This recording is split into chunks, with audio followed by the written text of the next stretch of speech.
안녕하세요. 책을 읽고 제가 쓴 서평을 읽어드리는 필독 양쌤입니다. 오늘은 제인 오스틴이 쓴 오만과 편견에 대한 서평입니다. 제인 오스틴의 오만과 편견은 19세기 초 영국 사회를 배경으로 결혼 정년기가 된 베닛 집안의 5딸을 중심으로 당시의 사랑과 결혼 풍속도를 보여줍니다. 이 작품은 제목처럼 오만과 편견에 사로잡혀 있던 두 남녀가 서로를 사랑하게 되면서 이를 극복하고 행복한 결혼에 이르는 과정을 보여주는 작품입니다. 오스틴은 이 소설을 통해 당시 사회의 결혼관과 계급 문제를 날카롭게 비판하며 독자에게 진정한 사랑의 의미를 다시 생각하게 만듭니다. 이 책을 읽으며 한정상속이라는 당시의 사회제도가 결혼관에 미치는 영향을 중심으로 사랑과 결혼에서 중요한 것이 무엇인지 생각해 볼 수 있습니다. 또한 사랑뿐 아니라 인간관계에서 중요한 것은 무엇인지, 내 안에 오만과 편견은 없는지 생각해 볼 수 있는 작품입니다.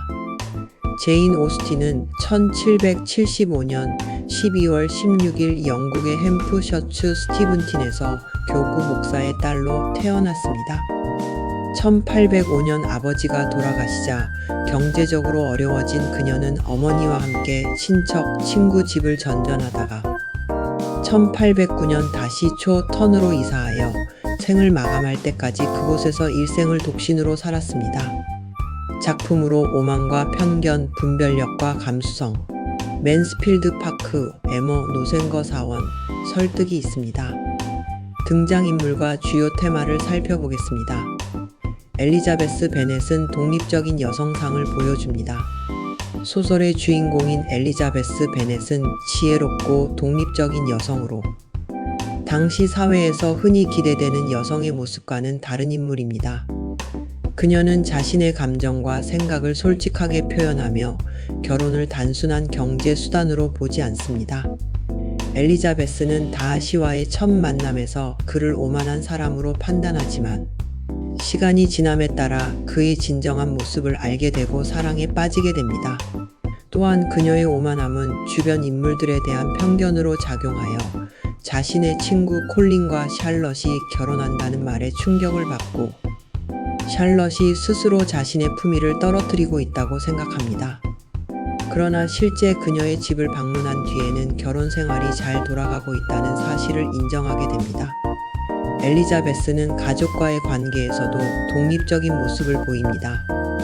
그녀의 부모님은 전통적인 결혼관을 가지고 있으며 특히 어머니는 딸들이 좋은 결혼을 할 수 있도록 압박을 가합니다. 그러나 엘리자베스는 이러한 압박에 굴복하지 않고 자신의 선택을 존중합니다. 이 모습은 당시 사회에서 여성의 독립성을 상징적으로 보여주는 요소로 독자에게 강한 인상을 줍니다. 다시는 오만함과 진정한 사랑의 모습을 보여주는 인물입니다. 오만하고 콧대가 높은 부잣집 청년입니다. 그는 스스로에게도 이야기하지만 자신보다 낮은 사람들과는 다르다는 차별의식을 가지고 있었으며 자신의 오만함을 당연한 것이라고 여깁니다. 왜냐하면 그는 부자이고 집안 또한 훌륭하기 때문입니다. 그러나 엘리자베스를 사랑하게 되면서 사려 깊고 친절한 성격을 드러냅니다. 다시의 이러한 변화는 독자에게 사랑이 사람을 어떻게 변화시켜 줄 수 있는지를 보여줍니다. 그는 자신의 사회적 지위와 부에 대한 편견을 극복하고 엘리자베스를 진정으로 사랑하게 됩니다. 제인과 빅리는 변치 않는 마음과 조화를 보여줍니다.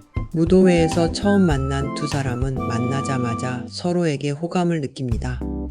빅리는 제인의 집안이 가난하고 신분이 낮았지만 전혀 신경 쓰지 않고 제인과 사랑에 빠집니다. 그러나 자신의 감정을 잘 드러내지 못하는 소극적인 제인은 빅리를 오해하게 만들고 빅리는 떠나게 됩니다.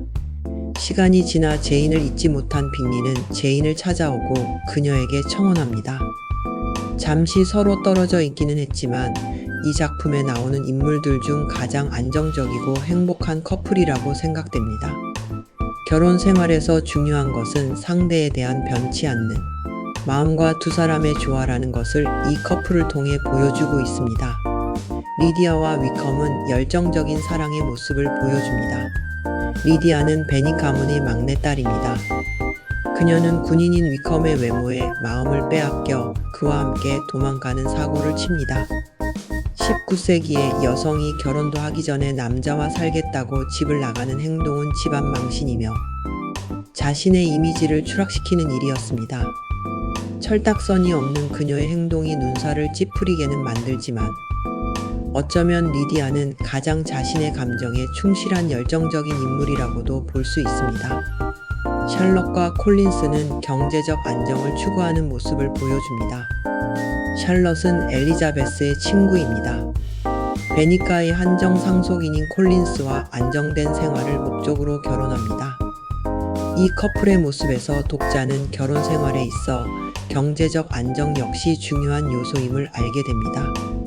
작품의 시대적 배경과 여성의 결혼에 대해 알아보겠습니다. 오만과 편견은 19세기 영국의 섭정기를 배경으로 하고 있습니다. 이 시기는 사회 계급의 구분이 엄격했습니다. 계급 간의 경제적인 차이도 심하게 났습니다.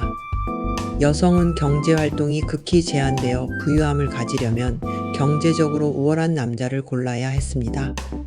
여성이 할 수 있는 일은 가정교사, 여학교 교사 정도였는데 이 직업을 가지게 되면 스스로 부유하지 못한 집안임을 내보이는 꼴이라 일하기가 쉽지 않았습니다. 따라서 결혼 정년기의 여성은 직업이 없이 파티에 참석하며 돈 많은 결혼 상대를 물색하는 것이 중요한 일이었습니다. 작품 속에서 베니 부인이 딸들을 좋은 집안에 시집 보내는 것이 인생 목표인 것이 이해가 되는 시대입니다. 진정한 사랑의 의미를 보여주는 이 작품에 대한 결론입니다. 제인 오스틴의 오만과 편견은 주인공 엘리자베스와 다시의 이야기를 통해 독자에게 오만과 편견을 버리고 상대방을 이해하는 것이 얼마나 중요한지를 일깨워줍니다. 이 소설은 오늘날에도 여전히 많은 사랑을 받고 있는데 작품에 나오는 매력적인 인물들 덕분입니다. 독자들은 등장인물들의 행동과 말, 선택적인 행동을 읽으며 결혼과 사랑의 진정한 의미, 인간관계에서 오해와 편견을 어떻게 극복할 수 있는지를 생각하게 됩니다. 제인 오스틴의 뛰어난 문체와 깊이 있는 통찰이 담긴 이 작품은 추천하고 싶은 고전 소설입니다.